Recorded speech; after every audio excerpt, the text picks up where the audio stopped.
بالخصوص باہر تشریف لے جاتے ہیں وطن عزیز پاکستان سے باہر، فقہا نے اس کی اجازت دی ہے۔ صحابہ کے یہ قول ہے کہ ہم جو ہے وہ متع کرتے تھے پہلے۔ یہ پتہ چل رہا ہے اس روایت سے کہ حضرت عمر کے زمانے میں منع کیا گیا، اس سے پہلے منع نہیں تھا۔ ایسے اندھے ہو کہ جیسے ان کی آنکھیں ہی نہیں ہیں۔ تو ایک شخص نے طنز کرتے ہوئے کہا کہ اے عبداللہ بن زبیر، تم بے وقوف ہو، کم علم ہو، تمہیں پتہ نہیں سرکار علیہ السلام کے زمانے میں یہ کیا جاتا تھا۔ اس پر آپ کی رگیں پھڑکیں کی غیرت کی مولوی صاحب نے، مفتی صاحب نے یہ کیسی بات کر دی؟ تو اس کے جواز کی جہاں تک بات ہے تو امام جلالی ڈاکٹر محمد اشرف آصف جلالی صاحب ہوں، مفتی اعظم پاکستان مفتی منیب الرحمان صاحب ہوں، اور دیوبند کے سب سے بڑے مفتی وہ تقی عثمانی ہوں یا اسی طرح اہل حدیث ہوں، اب کسی کو یہ غصہ آ رہا ہو کہ یہاں بھی یہ کیا بات کر رہے ہیں، جائز ہے، اچھی چیز ہے، زنا سے بچانا ہے لوگوں کو۔ میری آپ سب سے گزارش ہے کہ ہمارے اس چینل کو بھی ضرور سبسکرائب کر لیں۔ جن عوام نے سبسکرائب کیا ہوا ہے وہ دوبارہ سبسکرائب کریں گے تو انسبسکرائب ہو جائیں گے، لہٰذا جنہوں نے کیا ہوا وہ تو کیا ہوا، جنہوں نے نہیں کیا وہ ہمارے چینل کو سبسکرائب ضرور کر لیں، اور ویڈیو کو لائک بھی ضرور کیا کریں، اور کمنٹس کے اندر اپنی قیمتی رائے کا اظہار بھی ضرور فرمایا کریں۔ السلام علیکم ورحمۃ اللہ وبرکاتہ۔ ناظرین کرام، آج ایک انتہائی اہم موضوع پر ہم بات کرنے لگے ہیں۔ بعض لوگوں کی طرف سے یہ پروپیگنڈا کیا جا رہا ہے کہ جو لوگ بالخصوص باہر تشریف لے جاتے ہیں وطن عزیز پاکستان سے باہر، اپنے گھروں سے دور ہوتے ہیں، جو شادی شدہ ہیں وہ فیملی ساتھ لے کر نہیں جا سکتے، جو غیر شادی شدہ ہیں کنوارے ہیں وہ ویسے کنوارے ہیں، پھر جب باہر کے ملکوں میں جاتے ہیں بالخصوص یورپ کنٹریز کے اندر جاتے ہیں، وہاں دعوت گناہ بھی بالکل عام ہوتی ہے، زنا بالکل آسان ہوتا ہے، تو وہاں وہ کہتے ہیں جی ہمیں چونکہ زنا سے بچنے کے لیے ہمیں اشد ضرورت ہے کہ ہمارے لیے ضرورت کے پیش نظر جو ہے وہ متع کو جائز قرار دیا جائے اور اس کے لیے کوئی گنجائش نکالی جائے، اور اس پر وہ دلائل دیتے ہیں، کہتے ہیں چونکہ یہ ایک اختلافی مسئلہ ہے اور تابعین نے اس کے جواز کے قول کیے ہوئے ہیں، اور اسی طرح اسلاف سے جو ہے وہ اس کے جواز کے قول ثابت ہیں، تو لہٰذا جو ہے اس میں ہمارے لیے گنجائش نکالی جائے۔ اب ان لوگوں کی خواہش یہ ہے کہ پہلے نمبر پر تو اس کو اختلافی مسئلہ مانا جائے، اور پھر اس کے بعد جو ہے وہ جب اختلافی مسئلہ ہوگا تو اختلافی مسئلہ میں لچک ہوتی ہے، اب جب لچک ہوتی ہے تو پھر ضرورت کے پیش نظر دوسرے قول کو لے لیا جاتا ہے، اور پھر اس کے جواز کا جو ہے وہ فتویٰ جاری کر دیا جاتا ہے۔ تو اب وہ چاہتے ہیں کہ اختلافی مسئلے کو قبول کر کے، اس جملے کو کہ یہ اختلافی مسئلہ ہے، اسے قبول کر کے جو ہے وہ انہیں جواز دے دیا جائے۔ اب اس پر جو ہے وہ چند اہم باتیں میں نے آپ کے سامنے رکھنی ہیں۔ آپ احباب سے گزارش ہے کہ یہ کلیم مکمل سماعت فرمائیے کہ کیا یہ جواز ہو سکتا ہے، اس کی اجازت دی جا سکتی ہے،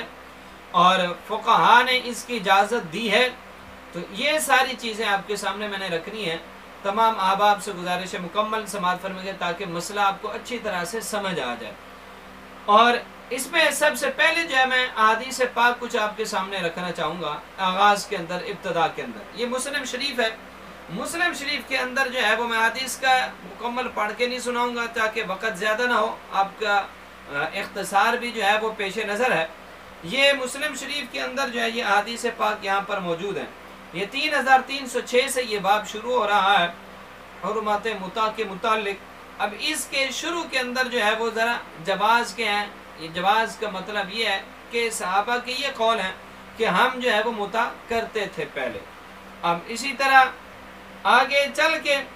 پھر اس چیز کو بیان کیا گیا ہے۔ حضرت جابر بن عبداللہ رضی اللہ تعالیٰ عنہ فرماتے 3312 نمبر حدیث پاک کے اندر فرماتے ہیں کہ حتی نہا عنہ عمر فی شان عمر ابن حریث، فرماتے ہیں حضرت عمر فاروق رضی اللہ تعالیٰ عنہ نے حضرت عمر بن حریث رضی اللہ تعالیٰ عنہ کے واقعے کے بعد اسے منع کر دی۔ اب اس سے یہ پتہ چل رہا ہے اس روایت سے کہ حضرت عمر کے زمانے میں منع کیا گیا، اس سے پہلے منع نہیں تھا۔ اب اسی طرح اگلی حدیث پاک بھی انہی سے ہے، حضرت جابر بن عبداللہ سے 3313 میں یہاں بھی یہ فرماتے ثم نہانا عنہما عمر فلم نعد لہما، فرماتے ہیں کہ ہمیں ان دونوں سے، یہ سے پیر پیچھے جو ایک اور چیز کا تذکرہ بھی ہے، متع اور حج تمتع کی بات ہو رہی ہے، فرماتے ہم کرتے تھے تو پھر حضرت عمر نے ہمیں ان دونوں کاموں سے منع کر دیا۔ اب اسے ان دونوں سے یہ پتہ چل رہا ہے کہ حضرت عمر کے زمانے میں یہ منع کیا گیا، اس سے پہلے یہ کیا جاتا تھا، سرکار نے اسے منع نہیں فرمایا، ان سے یہ پتہ چل رہا ہے۔ اور جب کہ آگے حدیث پاک جو ہے وہ حضرت ربیع بن صبرہ رضی اللہ تعالی عنہ آپ فرماتے ہیں، یہ متع کے متعلق کہ ہم نے جو ہے وہ میں متع کر رہا تھا ایک عورت کے ساتھ، جو ہے میں اس کے ساتھ رہا، کب تک اس عورت سے متع میں؟ فرماتے فلم اخرج حتی حرمها رسول اللہ صلی اللہ علیہ وسلم، فرماتے ہیں اس عورت کے پاس اس وقت تک میں نہیں گیا جب تک آقا علیہ الصلوۃ والسلام نے متع کو حرام نہیں کر دیا۔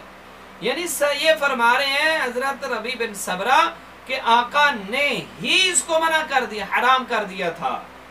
یہ نہیں ہے کہ حضرت عمر کے زمانے میں حرام ہوا، یہاں یہ فرما رہے ہیں کہ آقا نے خود اس کو کر دیا تھا حرام، خود اسے منع کر دیا تھا۔ فرماتے ہیں میں کر رہا تھا، اسی حالت میں تھا، جب آقا نے منع کر دیا تو میں اس عورت سے جدا ہو گیا پھر۔ اور اسی طرح اگلے حدیث پر 3320 کے اندر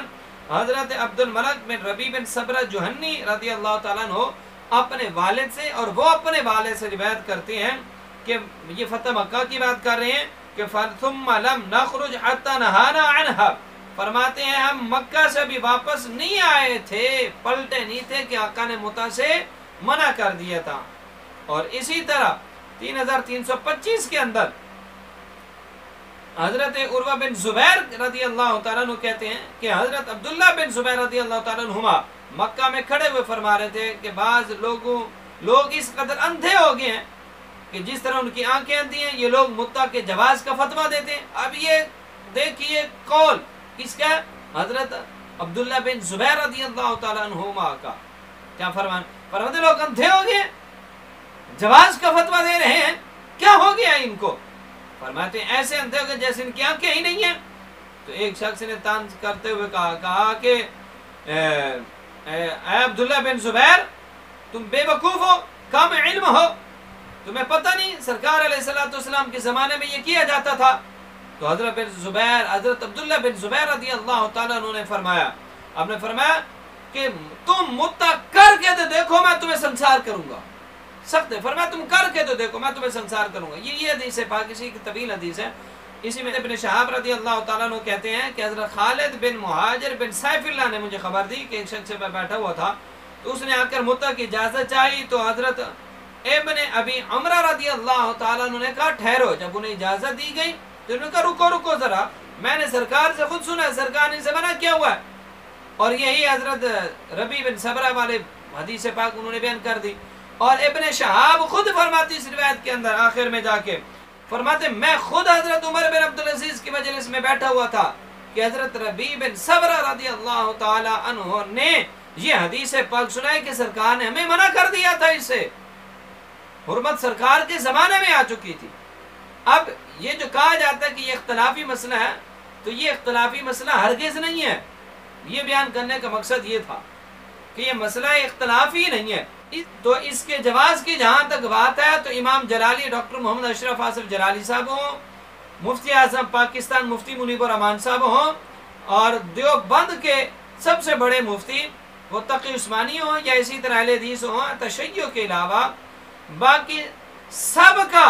یہی ہے کہ یہ ہرگز اس میں یہ اختلافی مسئلہ نہیں ہے، عدم جواز کا ہے کہ ہرگز جائز نہیں ہے، اختلافی بھی نہیں ہے یہ مسئلہ، کسی طرح بھی اس کی اجازت نہیں دی جا سکتی۔ اور وہ جو کہتے ہیں کہ بھی دینی چاہیے، تو ان سے میری گزارش ہے کہ بھی ہاں دینی چاہیے تو تم کراؤ، اپنی بیٹیاں لاؤ جو کہتا ہے کہ جواز کا نہ ہونا چاہیے تو وہ جواز کو مانے اور اپنی بیٹی کو پیش کرے، اپنی بہن کو پیش کرے متع کے لیے، کیوں اس کے متعلق جائز ہے نا۔ اب کسی کو یہ غصہ آ رہا ہو کہ بھی ہاں بھی یہ کیا بات کر رہے ہیں، تو جناب والا یہ کون سی آپ کی بات ہے؟ اگر جواز کرنے قول کرنا ہے اور جائز ہے، اچھی چیز ہے، زنا سے بچانا ہے لوگوں کو، تو پھر جو ہے وہ یہ کرو نا پھر تم لوگ۔ حضرت موسیٰ علیہ السلام کو ان کے سسر جان نے خود اپنی بیٹی پیش کی تھی کہ نہیں نکاح کے لیے کہ آپ میری بیٹی کے ساتھ نکاح کریں۔ آقا علیہ السلام نے سیدہ کائنات کا نکاح حضرت مولا علی کے ساتھ خود نہیں فرمایا، اور خود مولا علی پاک سے فرمایا کہ آپ میری بیٹی کے ساتھ نکاح کرو۔ حضرت عثمان غنی رضی اللہ تعالیٰ عنہ کو اپنی دوسری بیٹی، جب پہلی کا وصال ہوا تو دوسری پھر عطا کی، تو خود نہیں عطا کی، حضرت عثمان نے مانگا تو نہیں تھا رشتہ دوبارہ، خود انہوں نے عطا کی۔ تو نکاح کے لیے تو یہ پیش ہوتا ہے، تو جب نکاح کے لیے پیش کیا جا سکتا ہے، نکاح کے لیے کہا جا سکتا ہے، تو پھر موتا جائز ہے تو اس کے لیے بھی کہا جا سکتا ہے، خود پیش کرو نا۔ ہاں یہ پوسٹیں لگاؤ فیس بک پر، یہ موتا سینٹر کھولو، ہاں اپنی بیٹیوں کے امی کہتے بہنوں کی تصویریں دو، نہیں نمبر دو، اپنے نمبر دو کہ ہاں جس نے کہنا میری بیٹی حاضر ہے، ذرا کرو نا، ذرا ادھر آپ کی غیرت جوش مارنے لگ جائے گی، کسی اور کی ماں بہن بیٹی کے لیے آپ کی غیرت کیوں نہیں جوش مار رہی؟ پھر اپنی کرو نا پیش لوگوں کو۔ یہ زنا کو حرام کیوں قرار دیا گیا ہے؟ کیا پتہ ہے؟ زنا کو حرام اس لیے قرار دیا گیا کہ فیملی سسٹم کے لیے زنا ہوگا تو اس سے پہلی بات تو یہ یہاں سے کوئی اولاد پیدا نہیں کرنا چاہے گا، چونکہ وہ حرام کی ہوگی، کون چاہتا میری اولاد حرام دی اولاد ہوئے؟ اب حرام کی اولاد کے بہت سی خرابیاں ہوتی ہیں اس کے اندر، تو اس لیے اس کو حرام قرار دیا گیا۔ اب موتا جو ہے، اب جس نے ایک ہفتے کے لیے مہینے کے لیے نکاح کرنا ہے، کون اسے اپنی اولاد چاہے گا؟